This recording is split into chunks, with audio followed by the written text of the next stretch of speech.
Olá, sou o Bruno Fuga, nós estamos no canal do YouTube falando um pouco sobre o processo. Os advogados têm comentado sobre o processo, rotina forense, direito trabalhista, agronegócio, direito empresarial, um pouco de ISO, de organização, mas hoje o meu recorte aqui é para falar um pouco voltado para advogados sobre processo civil e um aspecto muito utilizado, tá?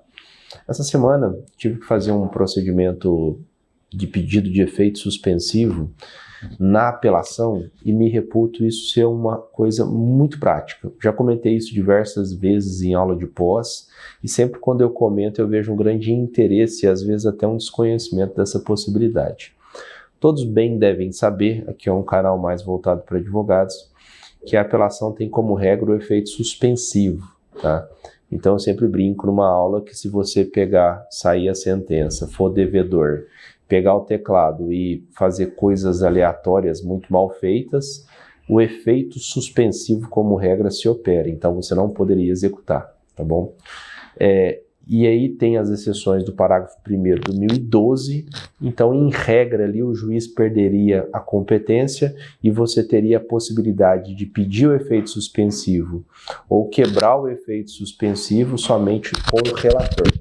Mas acontece, vou colocar o microfone aqui, mas acontece que o 1012, parágrafo 3º, ela aponta um tempo que é muito prejudicial, que pode acontecer, que é da interposição do recurso e você pedir o efeito suspensivo, né, deferir ou indeferir o eventual efeito suspensivo entre leges e você precisar ir no relator.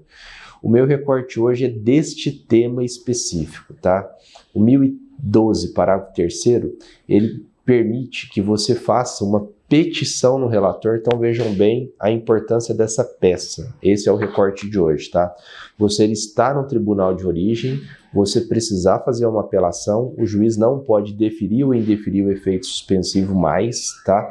Porque isso já está na regra e seria função do relator do 932, e você junta uma petição no relator, que seria o inciso 1º, avisando que tem uma apelação, pedindo o efeito suspensivo que foi dado, tá? Ou não, a depender do 1012, parágrafo 1º, tá bom? Não vou entrar em detalhes de todo o procedimento para o vídeo não ficar longo, porque o recorte que eu quero dizer da petição. Antigamente esse procedimento era tão sério que era feito por medida cautelar, mas o CPC vai lá e inova e confere uma petição. É uma simples petição que não tem uma formalidade, não que não possa e não deva ser bem fundamentada, né? Mas ela não tem uma formalidade própria, não há um procedimento próprio, uma formalidade própria.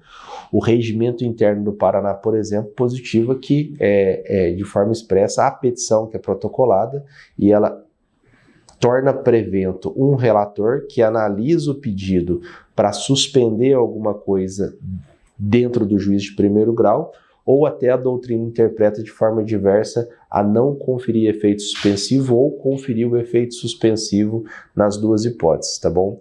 Então, o recorte de hoje aqui, depois outros vídeos eu posso até falar sobre os requisitos do parágrafo 4º, né? Que também está lá os requisitos para conferir o poder de probabilidade do direito ou risco. A gente pode falar um pouco mais sobre o entendimento dos requisitos, mas o vídeo de hoje é uma coisa que pode causar confusão, que é qual peça protocolar, já que na ótica do CPC antigo isso era uma cautelar, hoje não mais, hoje entre aspas é uma simples petição que é protocolada enquanto a petição está em primeiro grau e você pedindo para o relator, que será prevento, algum efeito ativo do 932, que são dos poderes do relator.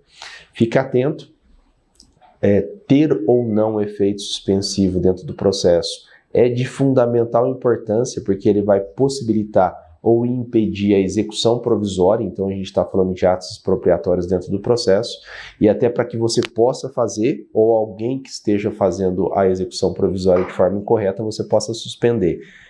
Absolutamente importante esse ponto aqui, depois a gente volta em outros vídeos falando um pouco mais sobre os requisitos. Um abraço para todos, até o próximo vídeo.